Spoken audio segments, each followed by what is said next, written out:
Hey, what's going on? Welcome to Built for the Stage. This is Joe Roscoe, founder and host of Built for the Stage, Broadway's #1 fitness platform, with clients in over 20 Broadway shows, the West End, Tokyo Disney, Australia, collegiate theaters across the globe. We have touring clients. One of our clients right now is on the road with Beauty and the Beast, and that's who we'll be interviewing in just 1 second. Super excited for that special guest. But before we get to it, special thanks to Broadway Podcast Network, who produces Built for the Stage podcast. If you want to try out Built for the Stage, go to builtforthestage.com. You'll be on your way with a free trial working with me on an interactive fitness app, builtforthestage.com. All right, let's get on to our special guest. Super excited.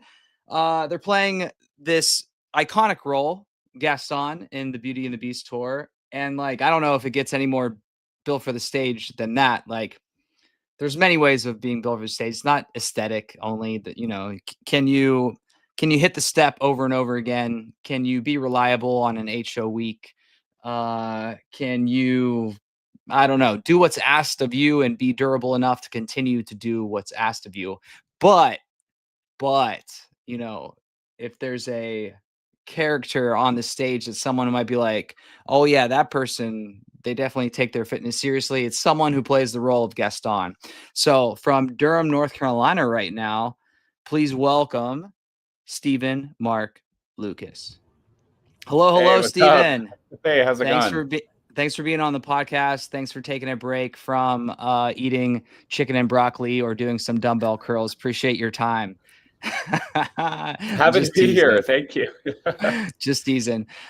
Cool. So you're no stranger to Beauty and the Beast. You were Gaston at Paper Mill. You also, before all of this, you were on Broadway in Funny Girl, and you toured with Funny Girl as well.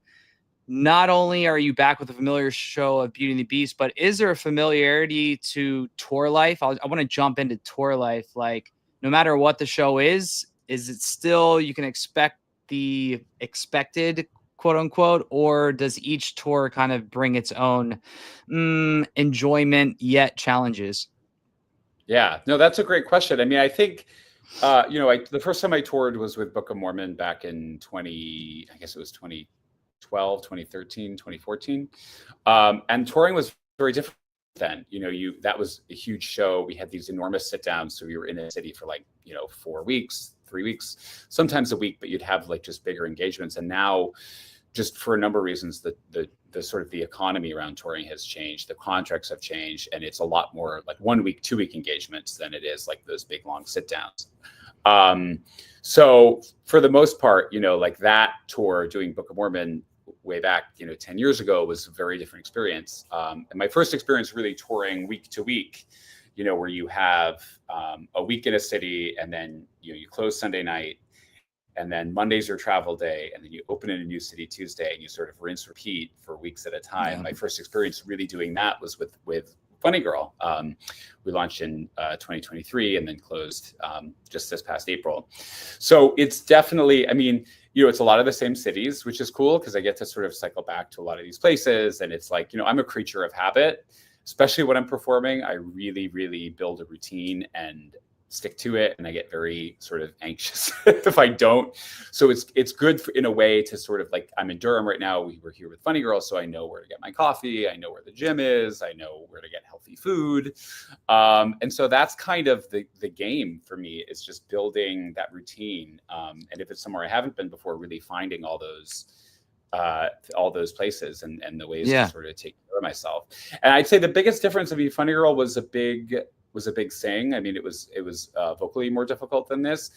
So it was, a lot of having to, rest my voice and steam and do all the stuff to take care of my voice. And this show is a little bit of that, but this show is much more physical. So I'm dancing a lot more. I'm jumping up on bars. I do a cartwheel off of a bar. I lift people. It's crazy. So this show definitely feels like it's more of a challenge to take care of my body, for 8 shows of the week. Okay, so speaking of taking care of your body, you mentioned, I know where the coffee shop is. I know where the gym's at. I know where I can get healthy food. Let's dive into the healthy food, because coaching a lot of clients on the road, I know that this is inevitably usually our toughest task. because maybe like I think you're in a hotel right now. So a lot of hotels, no kitchen, or you're constantly on the road. So it's not like you have a ton of time to be cooking, even if you could. Run us through what your preferred routine is when it comes to your nutrition while on the road. Yeah, that's a great question. I mean, I think I've had a lot of trial and error with it.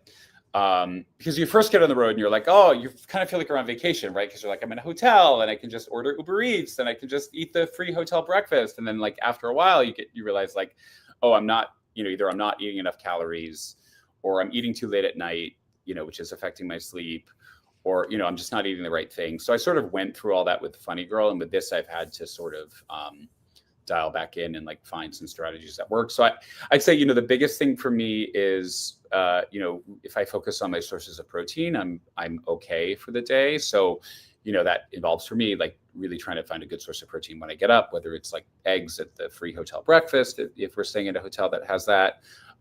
If not, I have an air fryer and a little electric cooking pot that I have in my hotel room. So I'll do eggs there.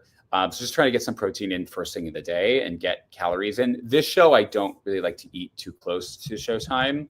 Like I really need like a 2-3 hour buffer before curtain. So I try to get my calories in earlier in the day. And then I'll usually find lunch out somewhere, around like after the gym. I'll work out usually around like between 1 and 3 p.m. I'll do my workout. Try to have like a light lunch. Again, focusing on like a good source of protein. So either like a sandwich with turkey, or sometimes I'll have like avocado toast with eggs and bacon or something like that. But trying to find, just like another good source of protein after the gym. And then dinner, I try to keep it really light. And I'll do like a bowl, like usually, you can find some sort of salad place or, deli that has like you can get a bowl with like vegetables and chicken. And then, the other thing is like on this tour, we've had a lot of hotels where we have like a little kitchenette. So, I'll do grocery shopping at the beginning of the week. But I think that like the two main things for me are like sticking to a schedule. So I'm not just leaving it up to chance. So I'm really like thinking ahead in terms of like, where am I getting breakfast? Where am I getting lunch? Where am I getting dinner? And then, just like focusing on how I'm going to get my protein for the day. That really helps. And then I've also been trying to not eat after the show for this one, just because sleep has been an issue for me. And I noticed that like eating a lot after the show is not good. So I'll try to eat before the show. And then I have a big break in Act 2. So I'll have like a protein bar and sometimes like another little light dinner actually during the show, during that break. Yeah. Okay, great. So everyone listening, like, Stephen obviously is putting in small efforts to make this big result of not eating after the show, which is so daunting for so many people of like, I'm by the end of it, I'm starving. I just want to ravish any type of food that's around. But you hear Stephen, I tactfully have this protein bar, or I have this mini meal. Like he's setting himself up for success during the show so that after the show, he can actually accomplish his goal of trying to get good sleep and not being a full stomach before going to bed after trying to refuel. I think, for some people that might not be an issue. For me, I got an Oura ring last year and it tracks my sleep. And I've noticed the biggest difference is if I like have a heavy meal late versus when I don't. So it's like, it's just a personal thing, but it's something that, like you said, it requires a little bit more effort, right? To try to figure out how to get my calories in earlier in the day. But it's something that for me has a huge payoff. Yeah. Speaking of rings, you said that you recently got married. So congratulations. Thank What you. is it? What's married life on tour? I mean, geez, it's already hard enough being on tour, but now that you're married, like how are you balancing that with your spouse? Yeah, it's tough. I mean, we opened the show in Chicago in July, and I kind of knew going into it that I had sort of the first chunk of rehearsal, previews, opening, all that stuff that is so labor intensive. And then I was going to get these 3 weeks off for my wedding. So I was really looking forward to that. We had an amazing wedding. It was a perfect day. And then had 2 weeks off together after that to sort of settle in and be newlyweds. But it's hard. I mean, it's like, this is like the newlywed period when I feel like we should be together and I'm on the road. So it's tricky, but we try to see each other every 4 weeks. Sometimes we go a little longer if we have to for whatever reason. sometimes they'll just get to a city and like there are no flights or the flights are too expensive or whatever. So sometimes it's a little harder, but we try to do every 4 weeks. So we've got sort of a plan mapped out through the holidays as far as like when I'm going to go home, when he's going to come here. And so we make it work, but it definitely is, it's definitely, it requires sacrifice on both of your parts. Like he's got a full schedule back in New York. He teaches dance, he does real estate. My husband is Brian Latondra, who teaches dance at Pace University. He does real estate. He's teaching at Steps now. And so, like he's got a full schedule. So I can't expect him to just drop everything and fly out to see me. You know what I mean? And I'm doing 8 shows a week on the road. So I can't always just drop everything to come home. So it's definitely, it's like a give and take. And I think the key is you just both have to be willing to like give a little bit and get a little bit, on either side of it. Yeah. Okay. Let's rewind and keep getting to know you as a person. Where are you originally from, and how did performing come into your life? Was it from the very jump, or did you kind of stumble into it along the way? Yeah, that's a great question. So I grew up in Maine, in Kennebunkport, Maine, which is a small town. Not a lot of arts and culture, but there was a regional theater that was about half an hour away down in Portsmouth, New Hampshire, and I don't know exactly how it started, but I think my sister was taking like acting lessons there or something, like at like 4 or 5 years old. And so my parents thought I was a really shy kid. So they're like, let's sign him up for acting class and see what that does. So started taking acting lessons, and then, I just fell in love with it and started doing children's theater there, and then eventually doing professional theater there. And just kind of grew up, and, I always kind of thought it would be a hobby. Like I never really knew that it was something you could do as a job. And then I got into high school. I went to boarding school in Exeter, New Hampshire at Phillips Exeter Academy. So I was in boarding school from 10th grade on. And they had a fantastic music department there. And I had some really good teachers there who told me like, I think you could do this as a living, which was so bizarre to me because, I was in prep school, and a lot of people in prep school like go to Harvard or go to Yale or, go to Ivy League schools or, and to like go from that type of environment to like a conservatory for musical theater was kind of unheard of. Yeah. But I think it was like I was a junior or senior in high school, and I started looking around at colleges and doing the thing of like going on tours and seeing different places, and everywhere I looked at that didn't have a musical theater program, I was like, I feel like I'm going to miss something. Like I feel like I'm going to miss this. And I got into a few great liberal arts schools, and I ended up applying, I think, to 3 or 4 conservatories, got into a couple, and decided to go to NYU, the Tisch School of the Arts, Cap 21 for college. And it was kind of a leap of faith. Like I didn't really know what was involved in making a living doing it, but I kind of knew that this was something I needed to do. And if I didn't do it, I was gonna, there would be part of me that was missing. Yeah. Okay. So you made it happen. I want to kind of segue into making it happen in this realm of fitness and theater, which is what Built for the Stage is all about. You've continuously made it happen as far as showing up for sessions, being consistent. I'm gonna pull up your profile. I'm interested on the number of sessions because we've worked together for a good amount of time. Yeah, we're at nearly 200, and that's just you and I. That's just you and I. So I know you've been training a lot longer than that. Yeah. As far as showing up for fitness, does that help you in any way with showing up in a profession of theater that's such filled with ups and downs of the unknown, of no's, of not this time, of it should have been different? Tell us like how your relationship with fitness ties into this like craziness of the theater profession. Yeah, that's a great question. So I got out of college, and I, was auditioning and, whatever, and sort of just, lucked into being cast in the Book of Mormon when I was 24 on Broadway. And I was playing Elder Price. I was standing by for Elder Price, and it, that role was so hard. I mean, it was just so difficult physically, emotionally, vocally. And I ended up doing it on Broadway for a little while, and then opening the tour in Chicago. And, when I got to Chicago, that show had a ton of money and they had a ton of resources. And they basically came and said, like, what do you need? And I was like, I think I need a trainer.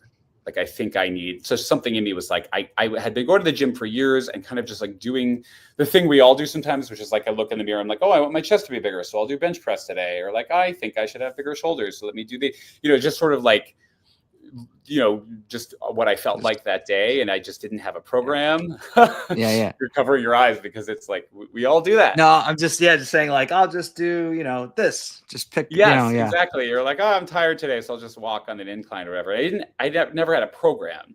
Yeah. And that show was there was just so much cardio in it and singing, and, it was just insane. And so they had me going to Pilates or something. I was like, I think I actually just need, Pilates is great. I love Pilates. But I was like, I think I need a trainer. Like, I think I need somebody to like get my heart rate up, like really push me in the gym. So I found this fantastic trainer in Chicago. His name is Pierce Hutchings. I think he's still working there.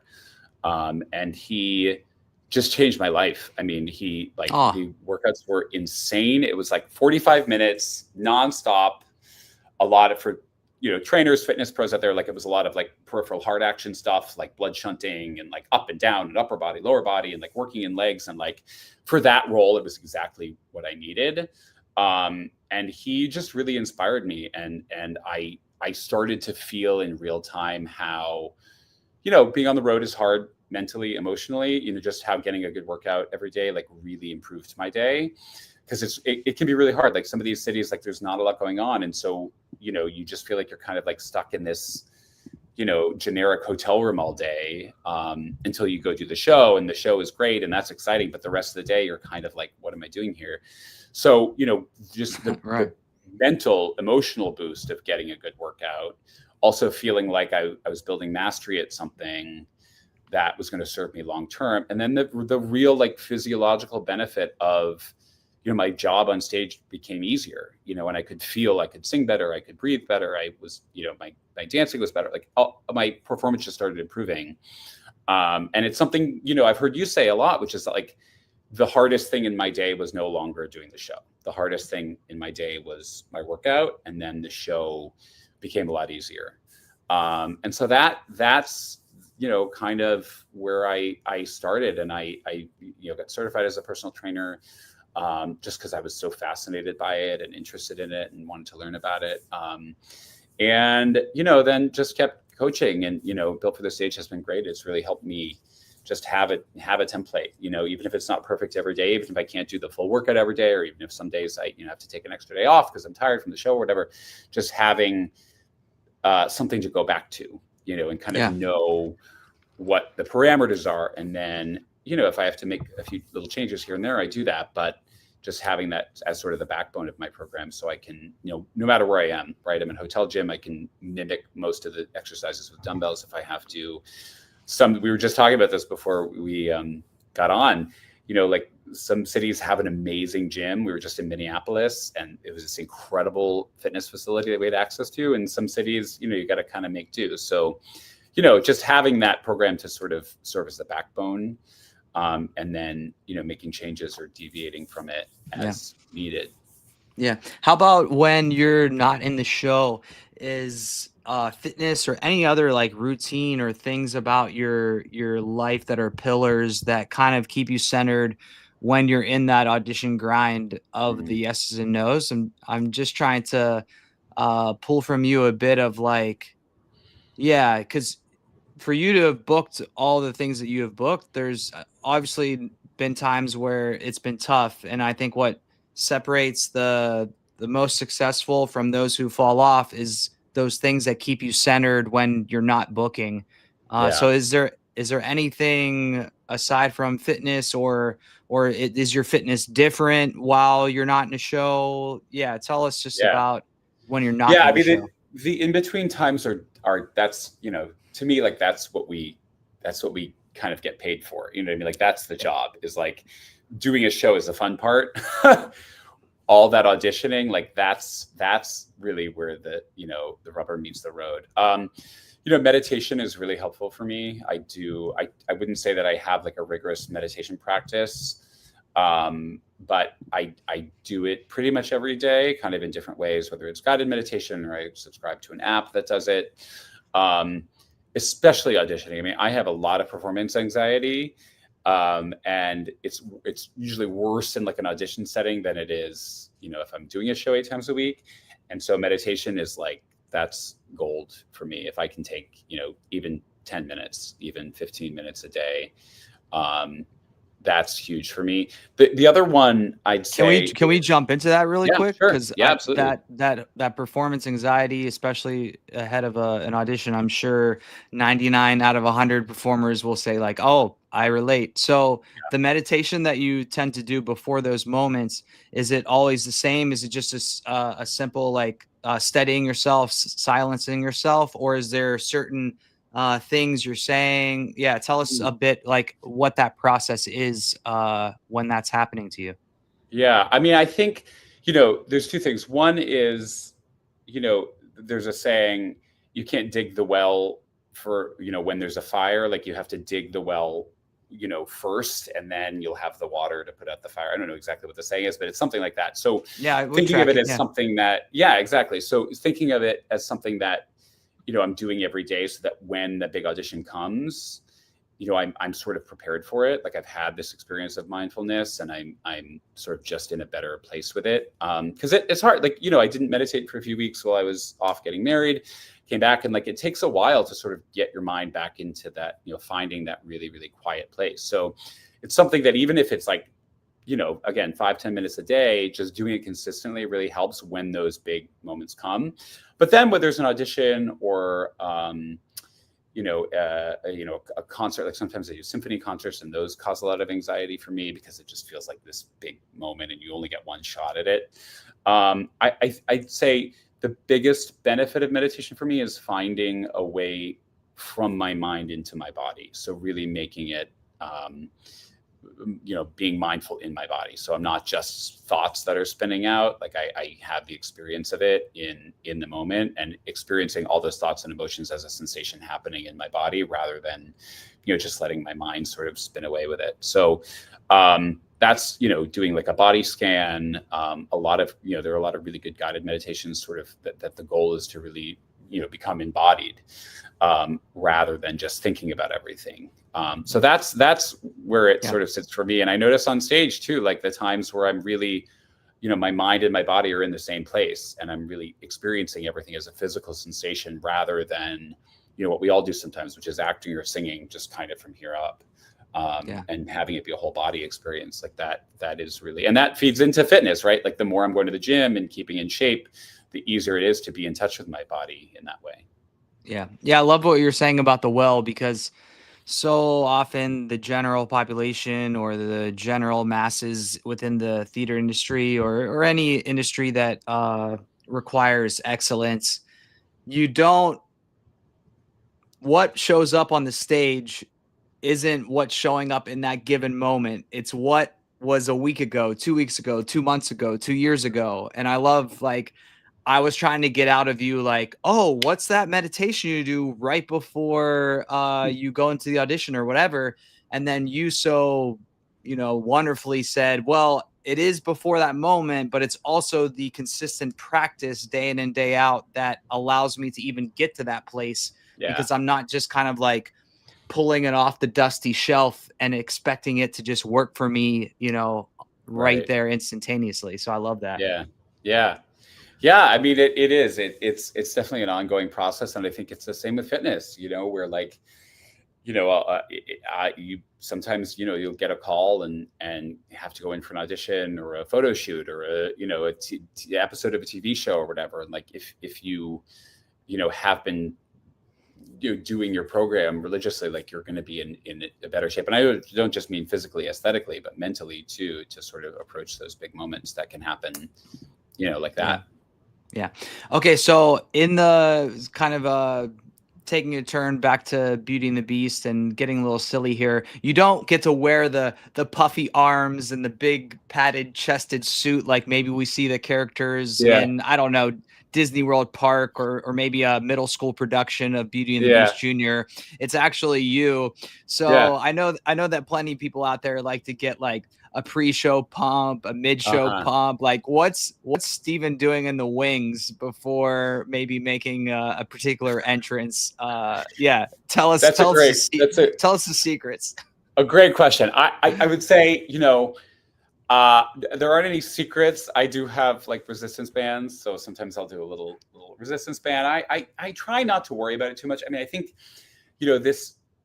this role is based on a character from an animated film, right? So Yeah. like you're never gonna, and like people say in the comments all the time, be like, Gaston doesn't look muscular enough, and it's like, well, you're up against a character that's drawn like that. You know what I mean? Who's Okay. Like, so wait, so, they say that about you? yeah, yes, all the time, and which is crazy. And it's like, I just saw your recent Instagram post of you in character, and I'm like, wow, Steven's jacked out of his mind up there. He looks amazing. But you have to keep in mind, like, they're like, you're being judged against an animated character, and a lot, and you're right that a lot of productions, they like pad you, or they, the costume design is kind of sneaky in the way that they sort of make you look bigger. And with this, like, it's really not. The goal of this production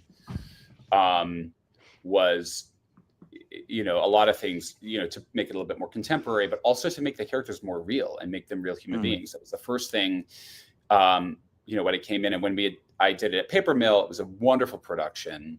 But it was based more on the original Broadway production, which things were a little bit more heightened, and there was a lot more slapstick, and it was a little bit more, a little goofier. And with this, they're like, no, we want Gaston to be a real guy that people really like, at first, until, in the second act, we find out he's the villain. But for the first act, like, we really want him to be somebody that's charming.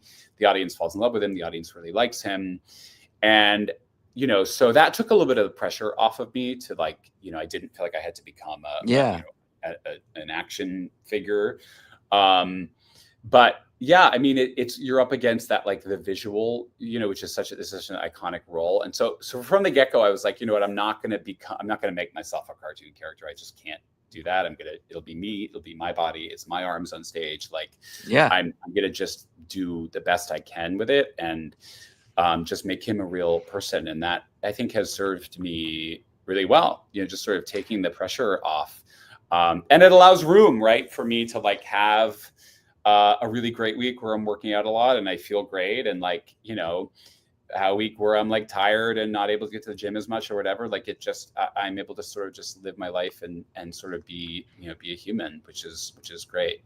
But I mean, that said, like, you've got a photo shoot or whatever. Like, I bought dumbbells for the dressing room. I have dumbbells, so I'll do, like, a little pump or whatever. But I try to take some of the pressure off, honestly. That's good. I love that. Yeah, the human element of a production that's often, it's based on a cartoon, and Disney likes the bigger the better. So for you all to be making that a goal of yours, I'd be intrigued to see it. I hope I can make it. Tell us then, what are the human elements of Gaston that you've portrayed on the stage? Like, what makes him the villain? Is it not his choice? Are there some, I don't know, childhood past shadows? Like, what's haunting Gaston that makes him the way he is?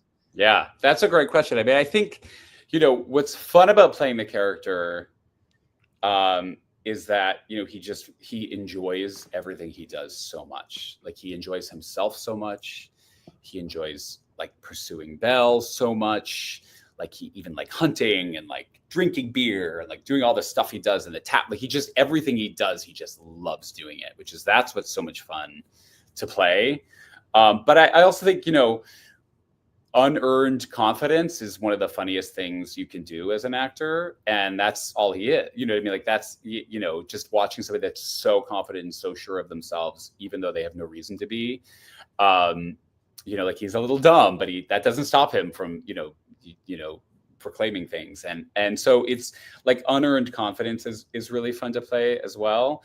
But yeah, I mean, I think, like going into, I've got my own sort of backstory for him. And I think, for any character, and especially I think for a villain, you have to ask, like, what are they really after? Like, what is the thing they really, really want? And I think usually it's safety, right? Like like there's something about the world that is so terrifying to him. And we see people like this now, right, in our world today, where, there is something that, he is so scared of, that he has to feel safe. He has to be big. He has to work out. He has to be strong. He has to have the perfect wife. He has to, if he sees something threatening, like the beast at the end of the show, like he has to kill the beast, because it's creating this sense of safety for himself, which I think is so, that's so prescient in the world today, that we see people like that who will sometimes take, actions out of fear, right? And I think that he's a very fearful person at the end. And he's also, I think there's an element of narcissism too, right? Which is like narcissistic personality disorder is a real thing, and people act a certain way. And one of the big triggers for people with that condition is rejection. And so at the end of the play, when Belle shows him the beast on the magic mirror, I mean, he snaps. He really, that's a side of him we haven't seen before. I don't think anybody has seen before, because he cannot deal with the fact that he's being rejected by this woman who he's been pursuing for so long. So there's definitely, I think, one of the things that makes this show, the reason it's been revived, the reason people have fallen in love with the film, is because the characters are based on real people. Linda Wolverton, who wrote the book to the musical and wrote the original animated feature, based all of these characters on real people. And Gaston was an ex-boyfriend of hers, actually. And we all know somebody like that, right? Like we all know somebody a little bit like Gaston. So of course it's a heightened version because it's Disney and it's on stage. But at the core, I think, of the way these characters are written are real people with real wants and real needs. Cool. All right, I'll end with a fun little silly question. Your resume it's stacked with like the leading men style characters: Joe Hardy and Damn Yankees, Lancelot and Camelot, Gaston, obviously, Curly in Oklahoma. If you could be a more, I don't know, a quirky type of off the wall or any other kind of character, like, is there anyone you're eyeing in the musical theater canon that you're like, oh, I wish I could be this role? Yeah, that's a great question. God, I haven't thought of that. I mean, because the business is so you like get kind of locked into like, okay, what am I marketable as, right? Like, what do they see me as? Yeah. But yeah, I mean, there's a lot of roles I see. Like, I love, like, it's not really that quirky, but like King George in Hamilton, I'd love to play. Like every now and then I'll see something that's, like Spamalot or something that's just so totally zany that I'd love to do. I'd say like Elder Price was really fun to do because it had that element of comedy to it, which is really fun. And Gaston too, you get to be kind of quirky too. So yeah. Would you ever want to be like a darker, like a Sweeney Todd or like? Oh something, yeah. Yeah. I'd love to do something like that. But yeah, and it's funny, as you get older, you sort of get put into different types of roles, and so excited to see where that goes, going forward. Have you taken that in stride?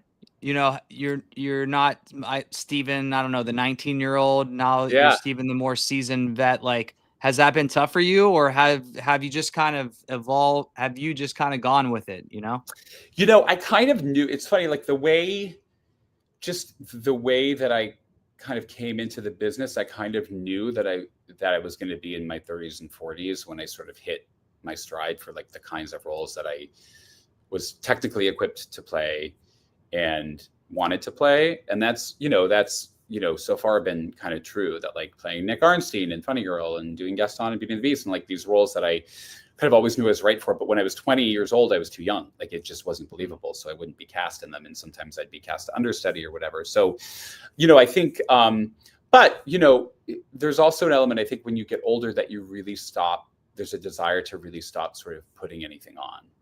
And when you're 24, 25, you're auditioning a lot, saying like, how can I fit the mold? And now I'm in a place where I'm like, this is what you get. I go in for an audition and sometimes it came in for Beauty and the Beast. I was like, this is what you get, and you can hire me or not. And thankfully they did. But you just come at it with a different energy of knowing what you bring to it.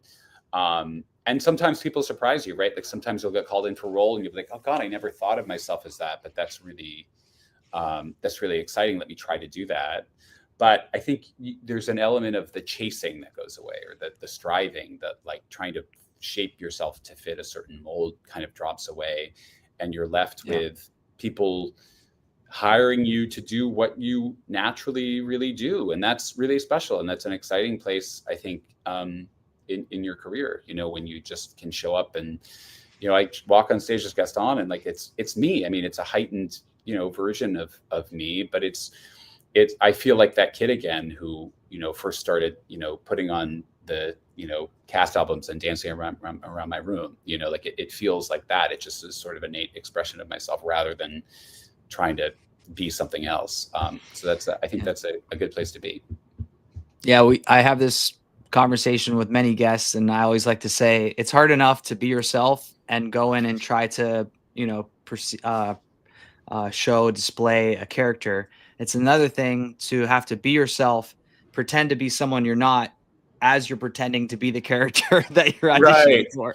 Yeah, no, it's tough. I mean, it is, you know, I think the business has changed a lot in recent years, and there is definitely, I think people are more attuned to, obviously diversity and casting different types of people and seeing different types of people in different roles. We still have a long way to go as a business, but I think what that's done is it's allowed people to come in and, you know, just sort of see where the material lives in them, you know, as opposed to trying to hit some, you know, ideal of what it should be. Yeah. Okay, Stephen, I'll let you go explore Durham or go, I don't know, go have I gotta go work eggs. out right now, actually.